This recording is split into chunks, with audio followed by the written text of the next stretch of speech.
Om Sam Saraswati Namaha. Namaste. Namaste, everyone.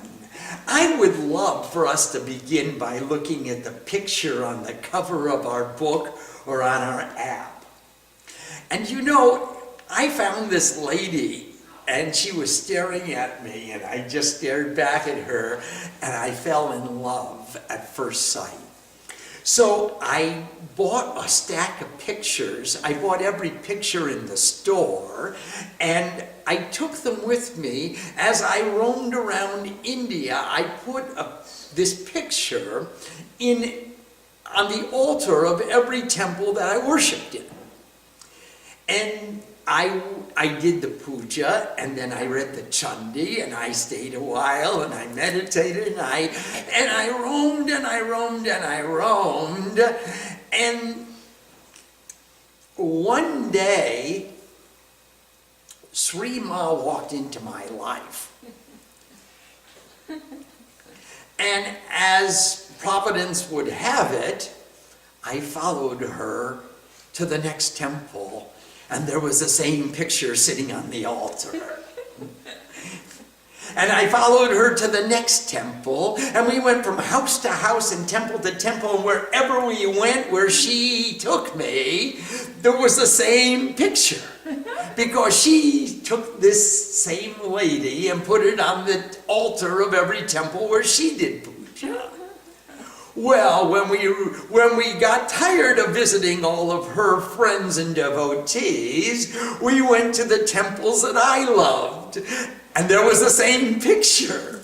And obviously, she became, by default, she became the cover of our translation of the Chandi Path. So, I'd love for you to understand, Chand means to tear. And Chandi is the goddess who tears. Now, she tears everything up. Whatever you don't want, she tears. But specifically, for sadhus, she tears apart the ego. She tears apart duality. She tears apart the thoughts.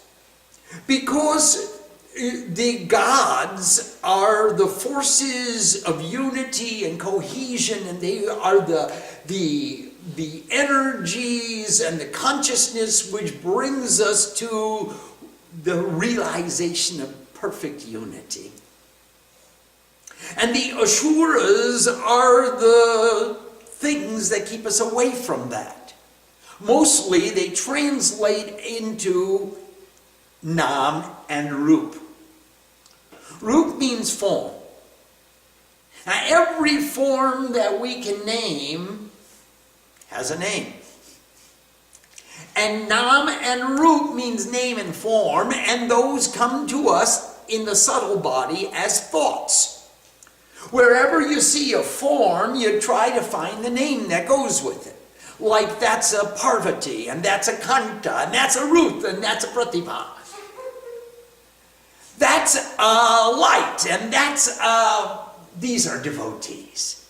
It comes to us as a form, and then we think about the name. And we know, cogito ergo sum, I think, therefore I am. Wherever there is a thought, there's a thinker. And that thinker is I.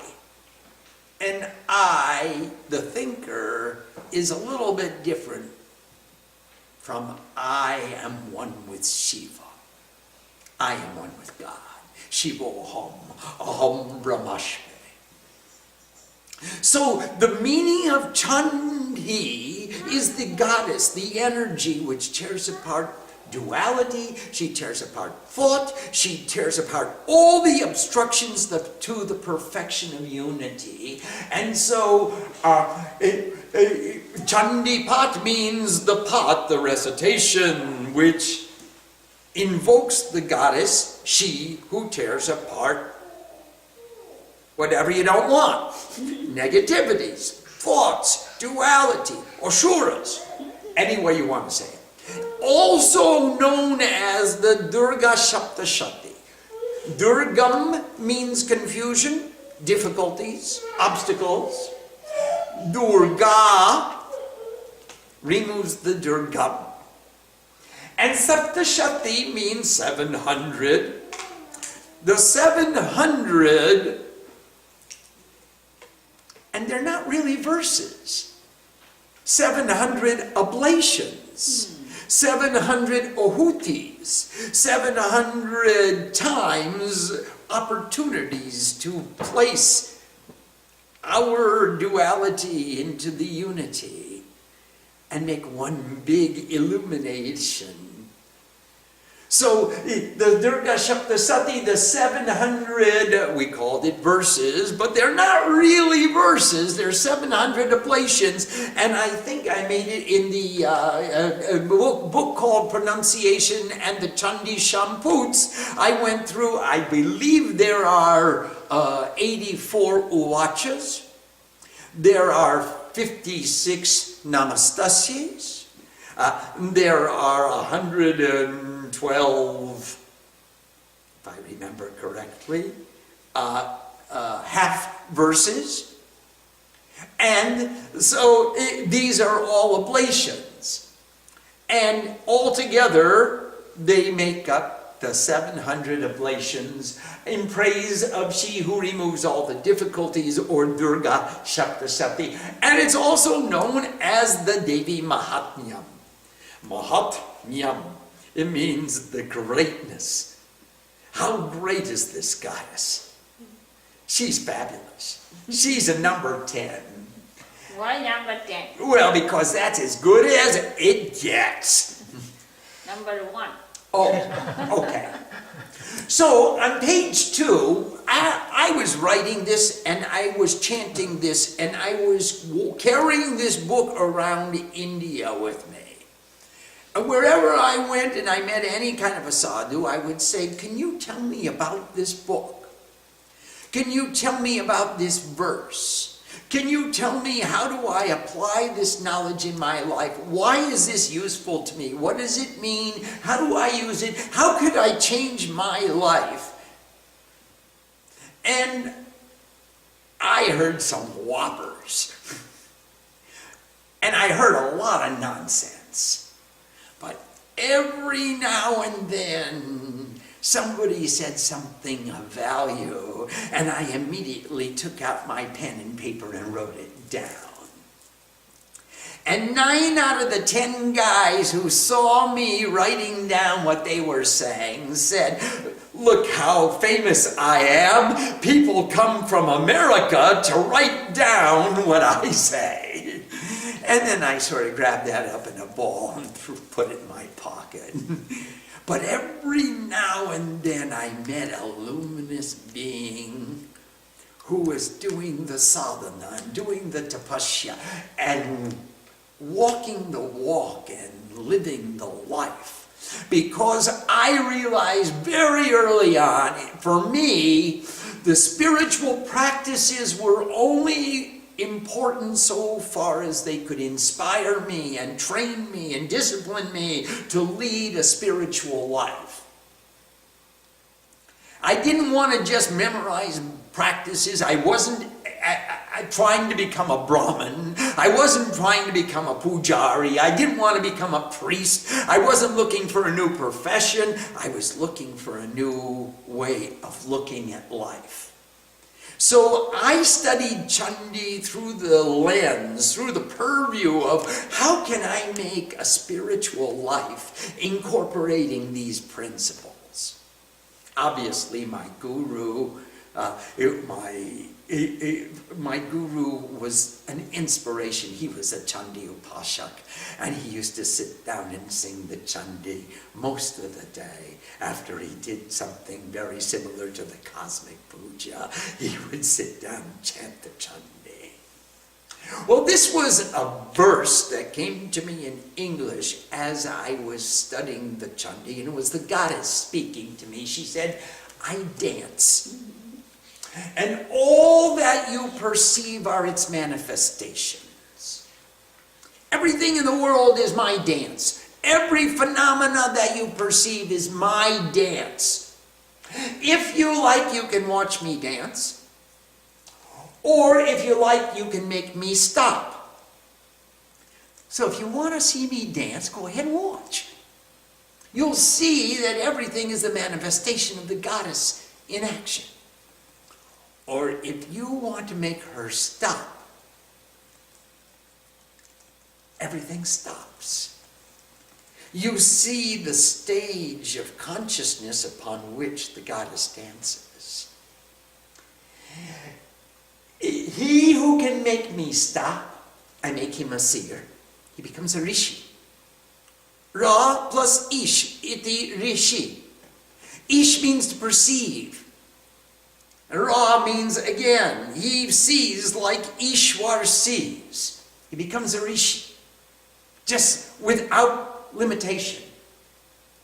I make him a being of wisdom. He becomes Mahajani. Remember, Swamiji said, I've been worshiping you, goddess, and you're going to give me the boon. If you want to give me the boon of my choice, then give me the wisdom and the discrimination which will free me from attachment. And let me be in love with life and in love with the world. Let me have pure devotion. Give me the wisdom that brings pure devotion. So I make him a rishi, a gyani, one of intuitive vision. My husband, Lord Shiva, the consciousness of infinite goodness. If she blesses us, we become Shiva. Whoever can make her stop her dance and just see her, without change, without modification, just see her as she is, he becomes pure consciousness. He becomes the consciousness of infinite goodness. He becomes Shiva. Shiva Hom. I just noticed today that we are dealing with a book that was first published in 1974. Which means to me, it must have been written somewhere between probably 1970 and 1973, while I was writing it. And I did Sahasra Chandi. Gosh, I did one in Bokreshwar. I did a Sahasra Chandi in Rishikesh. I did one in Jogeshwar across the Himalayas. And we did two in, one in Martinez and two in Napa. That's 7. That's 7 times 3 years. That's 21 years with time off for good behavior. That we did the Sahasra Chandis. And during those Sahasra Chandis, I refined and worked on and re-edited and re-evaluated and reformatted. As we got new computers and new technology, we upgraded the presentation of the Chandi, and this is the 6th edition. Well, let's read the introduction. This is the introduction that was written in 1981. Every form in the universe is subject to evolution and devolution, and the two intermediate positions, birth and death, the wheel of life. So we're going to evolve and devolve, and we're going to take birth, and then we're going to go out of birth, and sansar chakra gurtatake. The waves of the sea rise and fall. Vegetation rises from the earth and returns to it. Animals born to existence ultimately decompose and mingle with the dust of the earth. Even the sun sets at the close of every day. So you got this wheel of life, and there's birth, and there's death, and there's a beginning and a middle and an end, and there's sunrise and sunset, and the vegetation comes out of the earth, and it goes back in the earth, and the animals come on the earth, and then they go out of the earth. And seeing this, and knowing fully well that every human being dies, even still, our minds wander in the attachments of the ego as though we are immortal. So Yudhisthira was walking around the earth, and he was trying to find some water for Draupadi to drink. And he sent his brothers to a little spring, and there was somebody sitting by the spring said, "You can't drink the water until you answer my question." Well, Bhim said, "What do you mean? I don't have to answer your question. I'm the strongest man of the earth. I have the strength of 10 elephants. I'm not going to answer your question." He drank the water and passed out. Arjuna went to drink to the water, and the being said, "Answer my question, and then you can drink the water." And Arjuna said, "I am the greatest archer in the world, and I am not going to answer your question. I'll just shoot an arrow at you. Who are you to tell me that I can't drink the water until I answer your question?" And he picked up a scoopful of water, and he passed out. Nakul and Sahadev went to the same spring of water, and they said, "I'm going to drink the water." And the being sitting by the water said, "You can't drink that water until you answer my question." And Nakul and Sahadev said, "We are the greatest swordsmen in the world. Why would we have to answer your question in order to drink the water? Water belongs to everybody." And they drank the water and they passed out. Well, Yudhisthira went to the spring, and he saw all 4 of his brothers passed out on the bank of the spring. And he said, I'm going to drink the water. And the being by the spring said, "Don't drink the water until you answer my question." See what happened to your brothers. They all tried to drink the water without answering my question. Yudhisthira said, "What's your question?" And the being by the spring said, "What is the most amazing thing that you have ever seen?"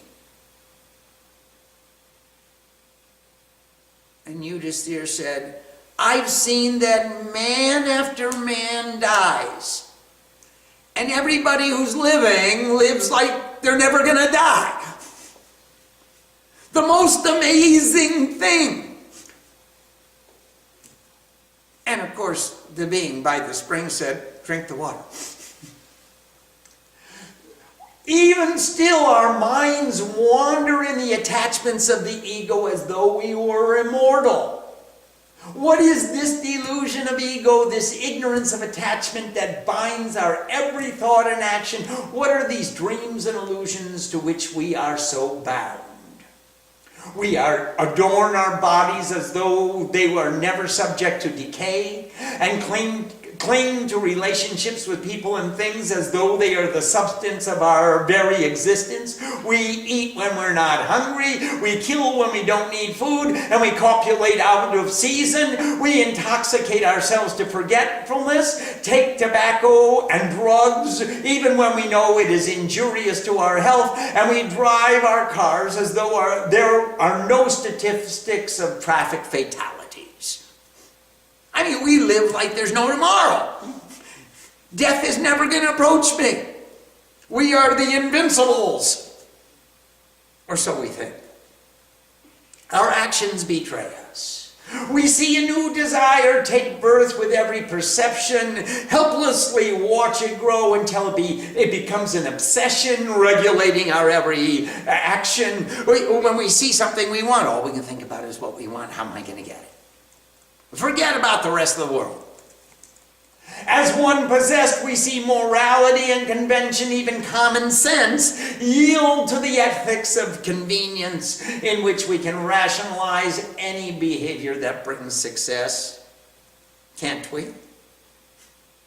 If I come closer to my goal, then it was good. The ends justify the means. Look at the reality of our lives, at our goals and aspirations. There are many among us who have no vision of the future. We are caught in the paradox of working to survive and surviving to work. And somehow a sense of boredom, frustration, and futility has taken over our entire being. We find no lasting satisfaction, no sustaining pleasure, no all-inclusive delight. Again, when we find ourselves avidly pursuing some goal, we are constantly in strife. Our minds are harnessed to the thought without our control. A continual anxiety prevails in which the vision of success or failure recurs to us day and night. Well, every time we find the desire that we want to pursue, we can't stop thinking about it.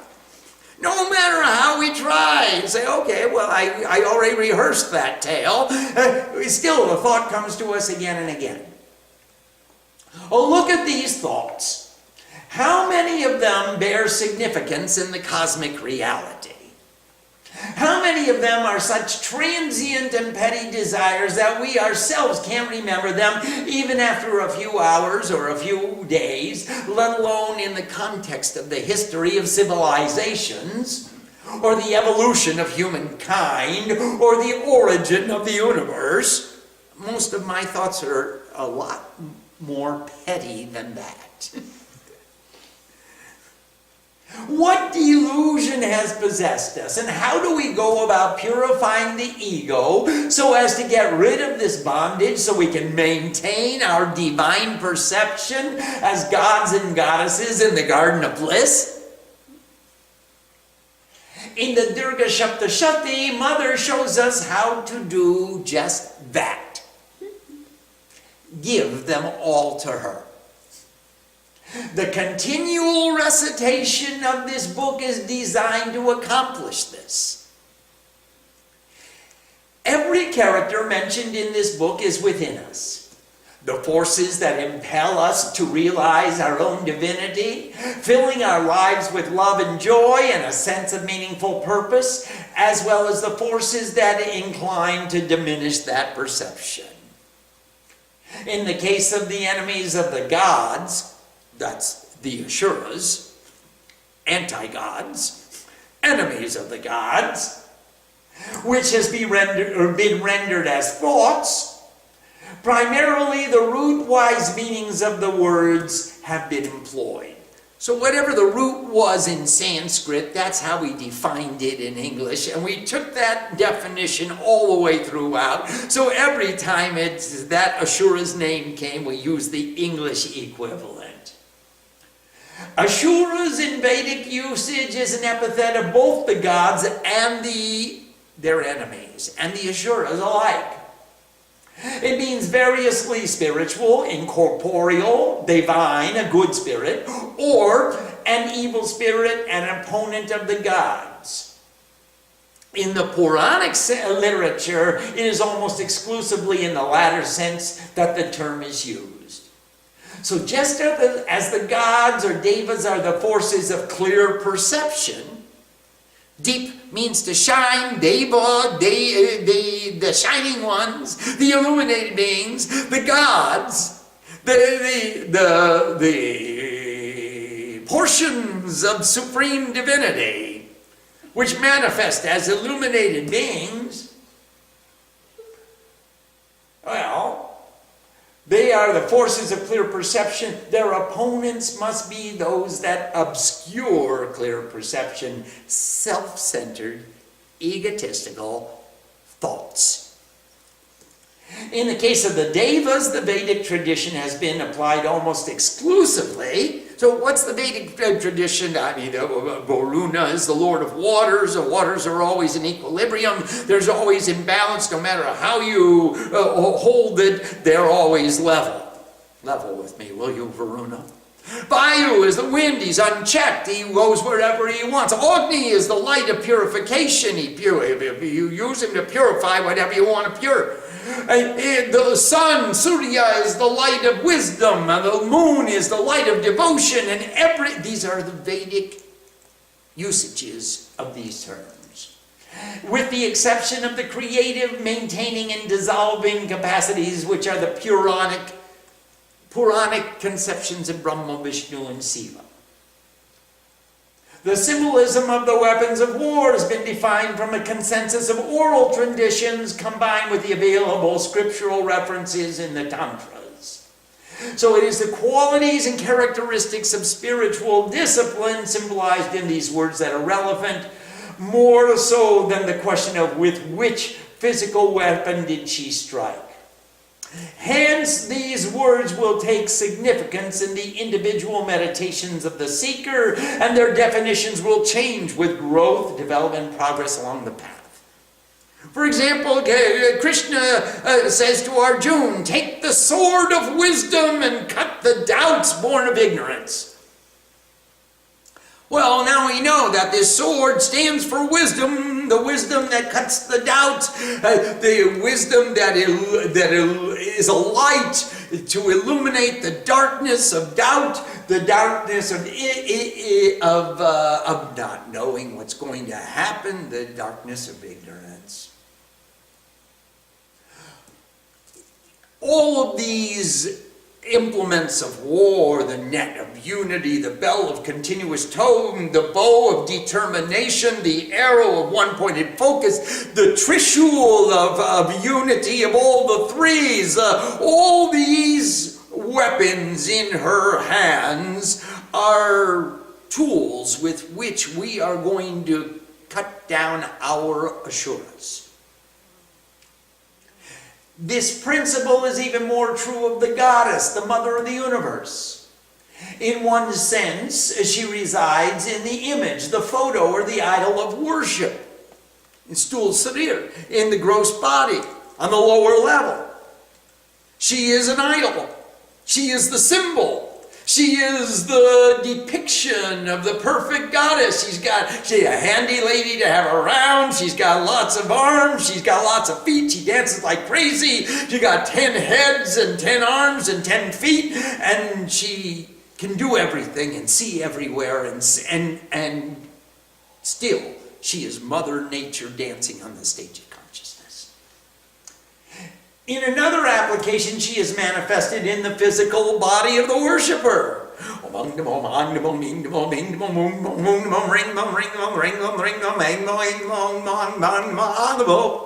She's inside. She's every vibration. I wear her outside as a cloak. I wear her inside all my chakras. She is in my heart. She in the subtle body as the vibration of thought. She is in the body of the worshiper. And again, in the causal body, her feet cover the earth and her crown extends to the farthest reaches of the atmosphere. She covers the earth and her crown extends to the highest heights of heaven. On every level, the scripture is a commentary on the evolution of consciousness. How do I see her in the idol on the altar? How do I see her in my heart within me? How do I see her cosmic form with her feet covering the earth and her crown extending to the highest reaches of the atmosphere? The Durga Saptashati or Chandi Path is Puranic, comprising 13 chapters of Markandeya Purana, numbers 81 to 93. It dates between 900 and 500 BC. Probably the older date is more appropriate. But we don't know. We can't. It has evolved over time, just like my translation started way before the date in the book. However, because the first writing in India was not widely used until the 3rd century BC, that's 300 years before Christ, so from 900 to 300 BC it was only spoken. It was Shruti. It was memorized by disciples and they went around chanting it. It is precarious to proclaim any accuracy as to the actual date. It most probably assumed its present form during the 4th century AD under the patronage of the Gupta kings, when scholars collected, edited, and recorded the oral traditions of prose and poetry prevalent among the many peoples of the empire. So when the Maurya dynasty united all of India and kicked out the Greeks in 300 BC, then it was written down and then it was distributed all over. And when the Gupta kings came in the 4th century AD, they sent around people to all the different communities of India and they wrote everything down. All the different versions. And they brought them all back and they edited them and made the Master Chandi, which has several versions. Certainly its root is Vedic. The entire Chandi Path purports to be a commentary on the 2 Rig Vedic hymns included at the beginning and the end, the Ratri Shukta, the praise of the night of duality, and the Devi Shukta, the praise of the goddess who is unity. We must dispel the darkness of egotism in order to realize that I am a divine being of infinite perception. Chandi Path is a fundamental, authoritative text of the Tantras. What do you do practically? Remember, mantra is intuitive experience, yantra is intellectual explanation, and tantra is practical application. What do you do? How do you do this thing? Bhagavad Gita tells me, be a perfect devotee and do everything you do for God. But he doesn't tell me how. Chandi tells me how. Chandi says, okay, sit in one asana, inhale this mantra, exhale that mantra, put the flowers here, put the flowers there, and then with the sword of wisdom, cut down your ego. And cut down all the limitations to the ego, along with Kam, Krodh, Lobh, Moh, Moda, Matsarja, all the different limitations of the ego. It gives definition to method and practice of the oral tradition that can only be learned from a qualified guru, the practice of which, when mastered, opens the doors to the secret and makes available all the magic of the Tantra, a new way of perceiving ourselves and the world around us. Well, Tantra is magical, and we're going to talk more about the magic of the Tantras when we get to the Kilika Stab. And we're going to talk about opening the doors of the secret, putting on that suit of armor so you're well protected, opening the deadbolt lock, and then taking down the pin, the sickle, the security latch, and then opening the doors to the secret so you can walk right in, sit right down, and perceive the magic. How do you look at life with divine eyes? This is an intellectual interpretation of the Chandi. I wrote it down. These are thoughts. These are my concepts, my explanations, my intellectual explanation. But to realize the real Chandi, we must strive to make the goddess the sum and substance of our life. That's the most important thing. This may be accomplished by sitting in an asana and pronouncing the mantras of this work, and by striving to make the asana and the recitation longer and stronger and brighter and louder and more intense until you actually pay attention. And it becomes the sum and substance of our lives. It becomes important to us. Like you get up in the morning and all you can think about is, I'm going to go do the puja. And you come back from the puja and you can say, I'm going to serve Mother in the way she needs to be served so that I get the privilege to go and sing the Chandi Path. Do not worry about pronouncing the Sanskrit perfectly when you first begin your practice. Do not worry about anything. The only one who pronounces it perfectly is Shiva. And everyone else is a student. We are trying, our goal is to come as close as we possibly can, but don't worry about it. In fact, don't worry about anything.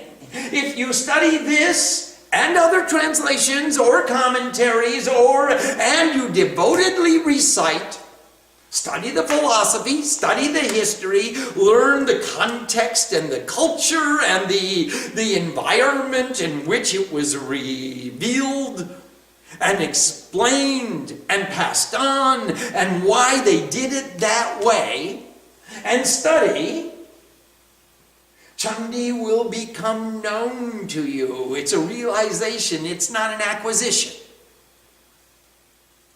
The one who understands it completely is Lord Shiva. And to the extent we are capable, we become him. Thus, the Durga Saptashati is a practical training manual. It really is. As human beings, we have become habituated to being beset with thought. And there's very rare times that we can just turn it off. Most of the time we're thinking about something, like when is that Swami going to stop? Through the study and practice of this work according to the prescribed procedure, Om Gurubhyo Namo, Om Param Gurubhyo Namo, Om Parapara Gurubhyo Namo, we seek to free ourselves from this habit, to take the ego I out of thought, to find the remedy of that all too chronic disease, attachment, and to expand our awareness beyond the relationships of this physical body so as to intuit by direct perception the bliss of the universe. That's the goal. That is the goal. That's the reason that we study this. That's the reason we practice this. That's the reason we're interested in this, so that we can intuit by direct perception the bliss of the universe. Saptasati is a way. Daily reciting the verses we offer to Mother, Mom, all our troubles, our afflictions, all manner of thoughts and perturbations, even the very ego itself, and one by one she cuts them down. She purifies them with the vibrations of her mantras until we too become the one of intuitive vision, samadhi. Samadhi of all. Ma is the measurement. Di, mind. Mind is the measurement of all. All is the measurement of mind. The measurement of mind is all. The one of intuitive vision, named Samadhi. We become the one of intuitive vision who only desires the highest wisdom that removes the attachments of the ego. So when Mother comes to us in chapter 13 and says, all right, you made enough noise. What do you want? Ya praktate tvaya bhupa, tvaya chakula nandana. What are you making all this noise about? And we'll say, Shut pavitra, chirasthai, vyakulata, ananya bhakti. I want the wisdom which confers upon me the capacity to remain in the highest devotion for all time, in every circumstance, with every perception, and not to miss a breath. In translating this work, I hope to put forth an effort that will please my parents, my gurus, the rishis, the gods, and the mother of the universe, and upon its completion to become Lord Shiva. Swami Satyananda Saraswati, Rishikesh, 1981. Now, this is the introduction to the 6th edition. And that was written in 2001 in the Devi Mandir. Introduction to the 6th edition. It is more than 27 years since I worked on the original translation. When is that? 2001? I'm not that old. It is more than 27 years since I worked on the original translation of the Chandi Path. So much has changed in the world since I roamed the forests of India, asking all the holy people I met how they could explain these verses. Over these many years, Hinduism has become a global culture. The word yoga has been assimilated into every modern language, and people are reciting the Chandi Path all across Europe, throughout North and South America, in the Far East, in the Middle East, Australia, New Zealand, Japan, and Malaysia, certainly throughout India, and wherever students of Oriental cultural and Hindu philosophy congregate. This book really traveled to a lot of places.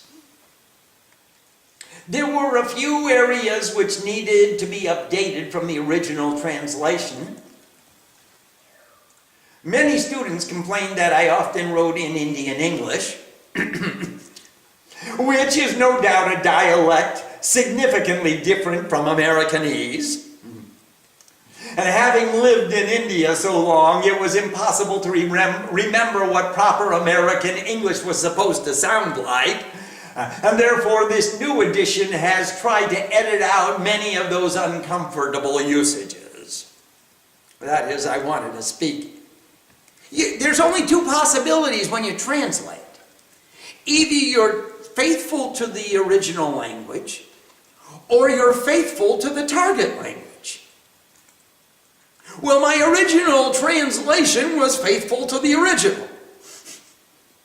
And after 27 years of trying to explain Chandi to English-speaking audiences, I decided to make it a little less faithful to the original and a little more faithful to the English edition.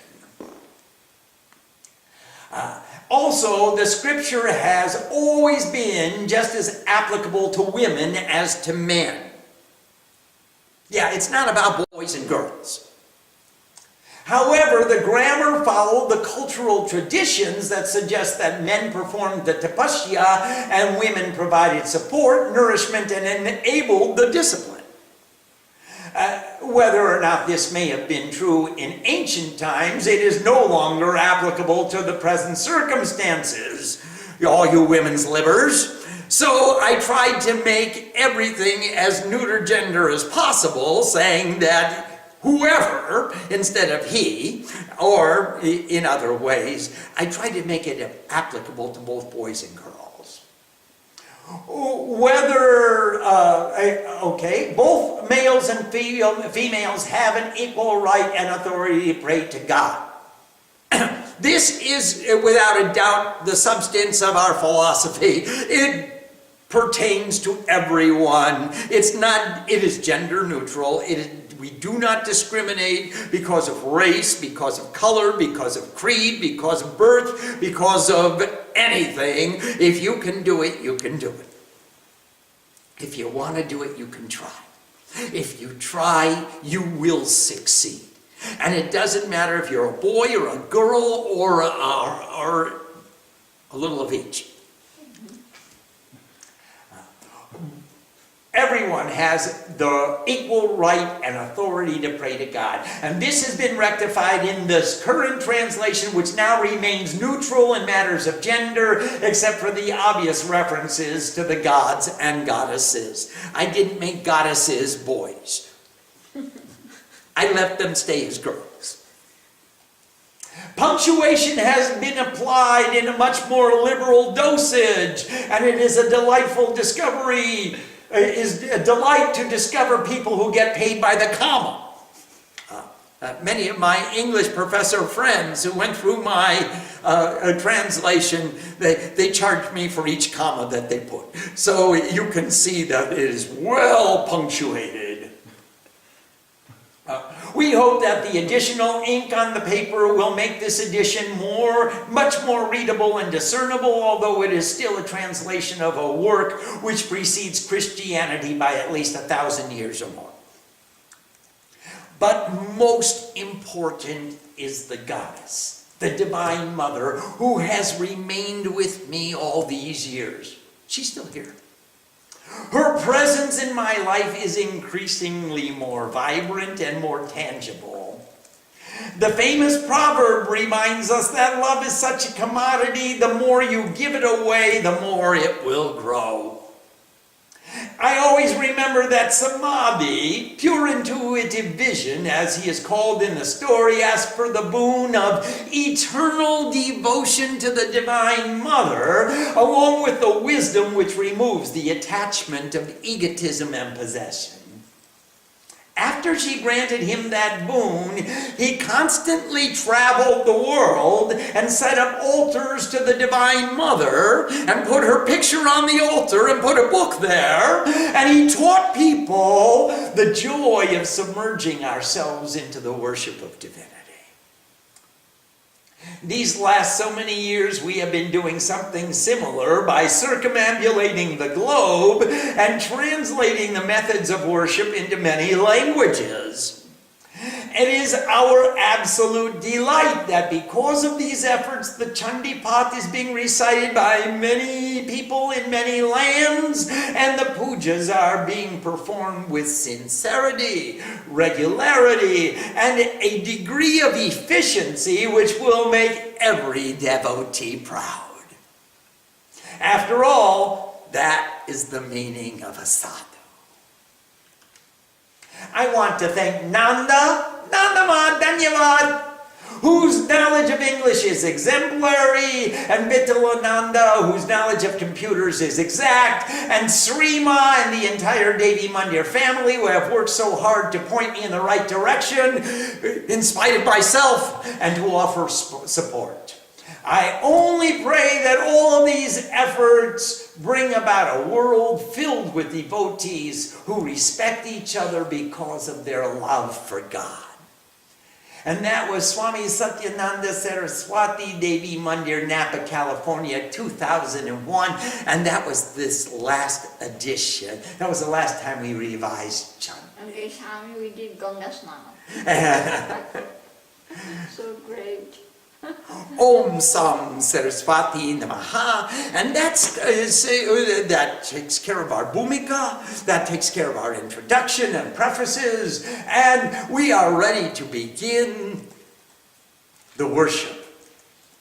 Let's see if there are any questions. We have a question from Sadatmananda in Washington. Namaste Sadatmananda. Pranam, dearest Swamiji. You mentioned that Samadhi asked for intuitive vision. After completing the Chandi Sahasra Yagya, the king asked for his kingdom back. Can you explain what it means by that, and why he could possibly ask for anything other than the goddess after completing such austerities? Yes. Sadatmananda, the king's name was Good Thoughts. And he was the king of good thoughts. And he never let a bad thought into his kingdom. Now, when he said, I want my kingdom back, he said, I want to become the king of good thoughts again, and never to allow a bad thought to come into my kingdom.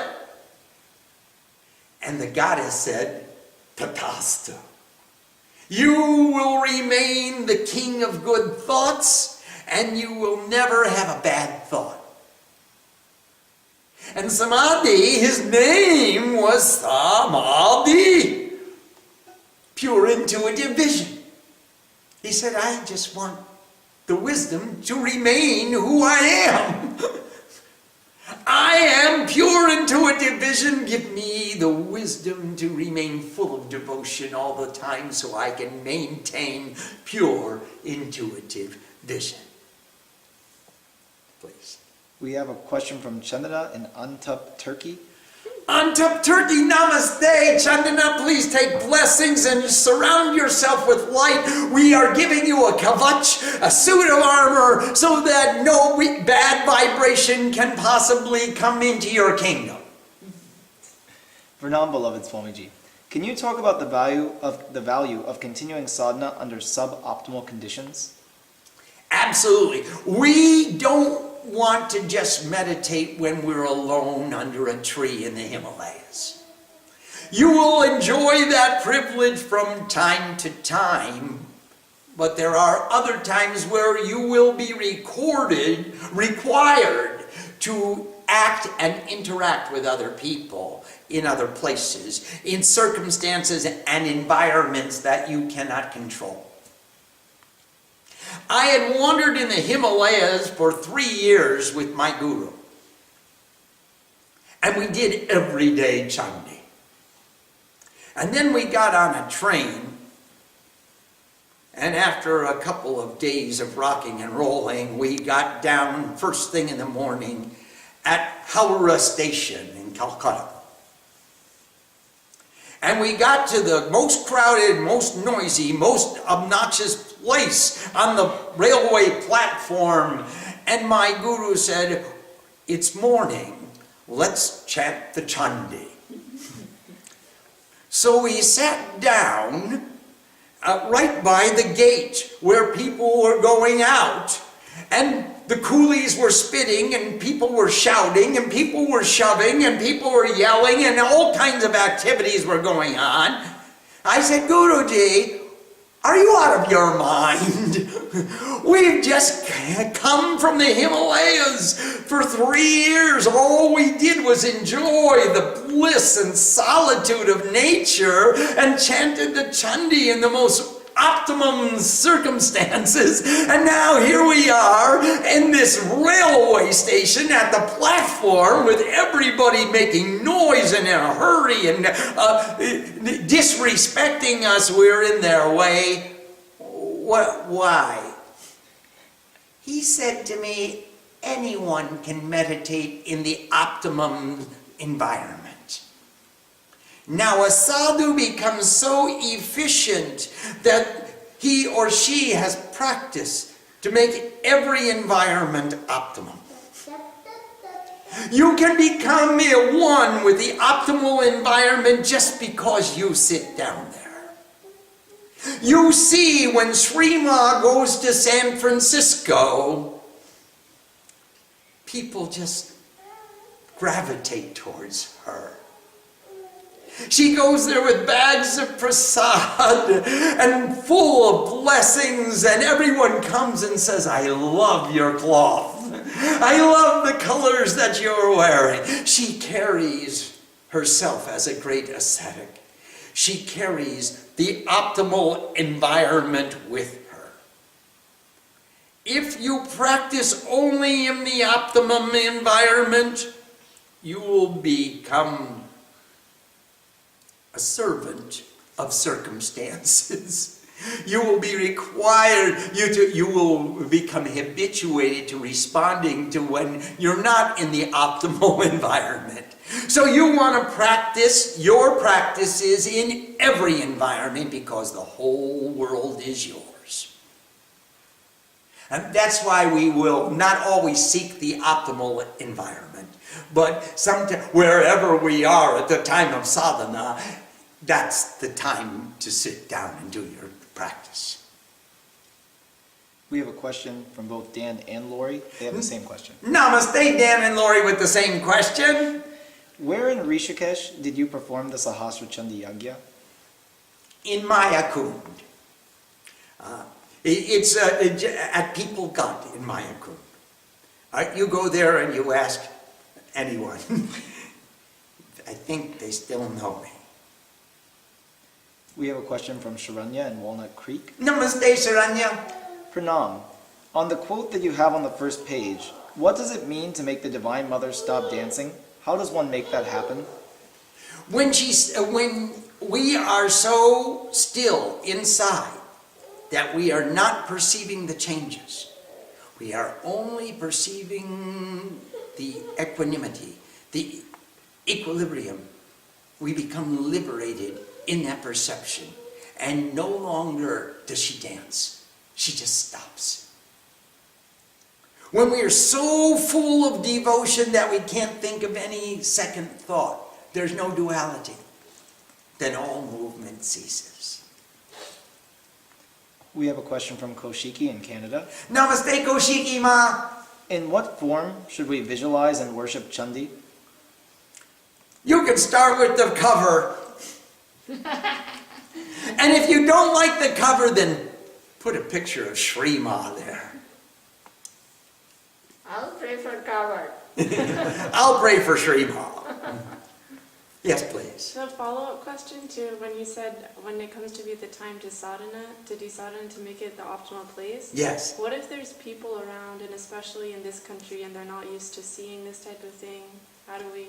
If your sadhana will cause a disruption to other people, then do it silently. You can close your eyes. Nobody has to know that you're singing the Chandi Path. They could just say, wow, she looks like she's meditating.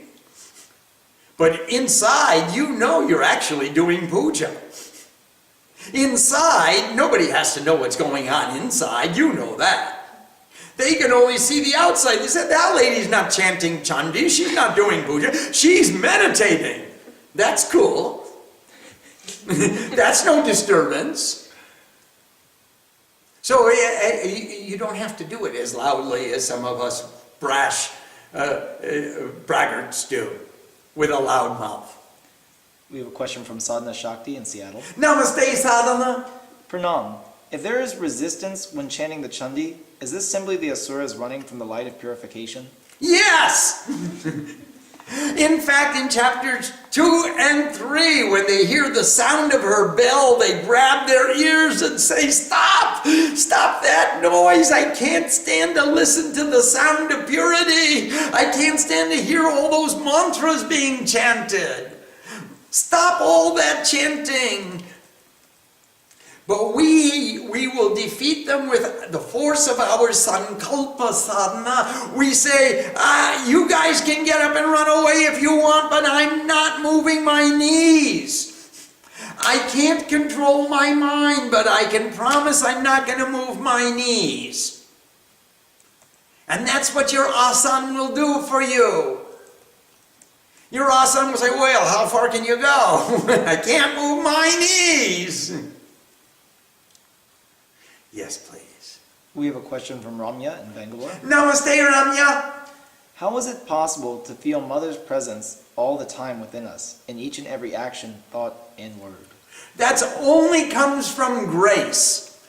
Rami, Mami, that's only Sri Ma's grace, when she gives you that boon. But remember, the grace is kripa, and kri means do, and pa means pao, get. So what you do is what you get, and that's the grace. Is she's going to give you what you get, she will give you the fruit of your karma. You will realize the fruit of your karma, and if you choose to ask for the karma, to cultivate the karma, the relationship where you remember her all the time, she can give you that blessing too, I believe. Yes, please. Why do we praise the night of duality? Because she's going to free us and let us go. Thank you. You expose the light. You bring your sister the dawn. And the dawn is the advent of the rise of the sun. And now comes the light of wisdom and the warmth of devotion. Thank you for departing. That was the nicest thing anyone ever did for me, was to take a hike. Get out of my life, night of duality. I don't need any more duality. I don't need any more darkness of ignorance. I don't need the wolves or the thieves that are stealing from me. Kam, Krod, Lo, Mo. I don't need all those ripus. I don't need all those limitations. Please. Thank you. I bow to you. You were with me for so long. You were a part of my life, a part of my being. I really thought you were necessary. You were intrinsic to my identity, to ego I. You were the one. Thank you. Now, thanks for going. Yes, please. We have a question from Moshimi in Boulder. Namaste, Mushami-ma. Pranam. If I skip the Chandi Path for more than a day, my Chandi Path becomes difficult and more exhausting. Is that because the asuras within me grow stronger during that skip and my battle to defeat them becomes harder? How to control my asuras within me more efficiently if circumstances force me to skip chanting the Chandi? You just have to work harder the next time, Mushami. There is no way. If you can't do the sadhana daily, I mean, you brush your teeth daily, you put soap on your body daily, because if you don't do it daily, it accumulates. The gunk and the scum and the funk accumulates inside and out. So it's necessary for us, to the extent of our capacity, to be regular in our discipline so that we don't forget the mantras. It says in the Kila Kastab, if you don't chant this every day, if you don't do this puja regularly, it's going to leave you. And when it leaves you, then the asuras get stronger, the devas get weaker, the light becomes softer, and the voices chanting inside become louder. Sorry. I didn't make the rules. So, if you can't do it in the morning, do it in the night.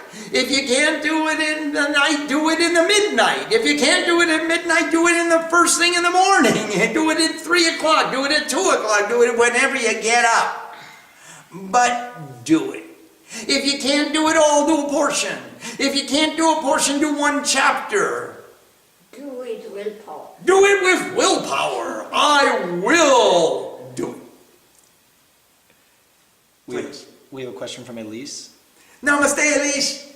Why does the divine Mother in the Chandi go to the Himalayas and then leaves? And it seems that there are more than 2 battles. It seems like the battle is over and then there's another battle. Is this symbolic? No, it is history. The history of me. Elise, I think it's the history of all of us. We win a victory, and we win a battle. And then there's another one. And we fight that one valiantly, and we win that one too. And then there's another one. And it doesn't stop. The Chandi is not necessarily a chronology.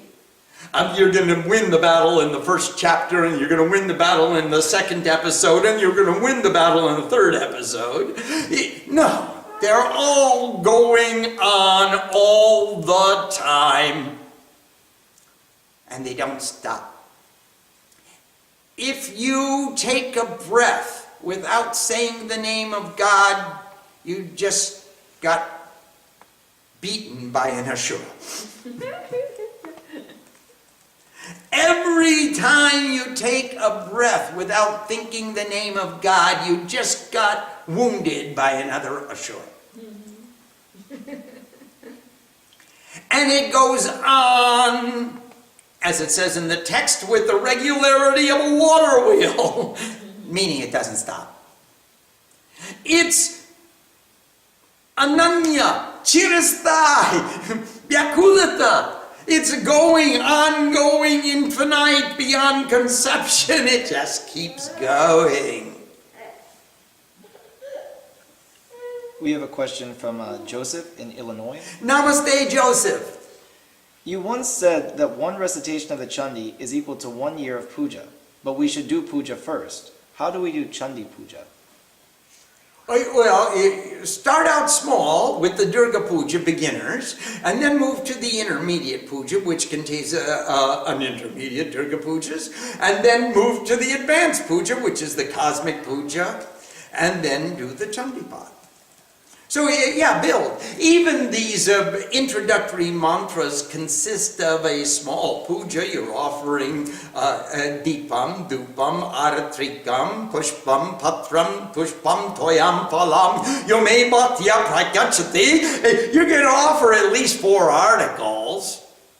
With pure devotion. With pure devotion, that's a puja. But yeah, we're talking about a bigger puja. So you want to do puja to the extent of your capacity, and then do the Chandi Path, and then do the puja again to the extent of your capacity. Or do the home, which contains a puja. We have a question from Julia. Namaste, Julia Ma. Did you find, as you practiced this in the temples in India, that people were helped? Although we would like those around us to also do this amazing practice, if we are the only ones who do it, can we help those who are in our circle of acquaintances and our loved ones? Absolutely. Julia, you put out a vibration that is so strong that everybody can't help but to assimilate that vibration, and they feel that bhavana, and they take that as their karma. And you present an example as somebody who's focused, and somebody who's diligent, and somebody who has got the stick-to-itiveness. I don't know if there's such a word. There probably is. The perseverance to go ahead and the regularity, the discipline, the attitude of gratitude that allows you to sit in worship and prayer every day, whether you need it or not. You sit in prayer every day with the regularity of a water wheel, and you create this vibration which invites the entire world to rejoice with you. Certainly, everyone is benefited by the recitation of the Chandi. Om Sam Saraswati Namaha. Namaste.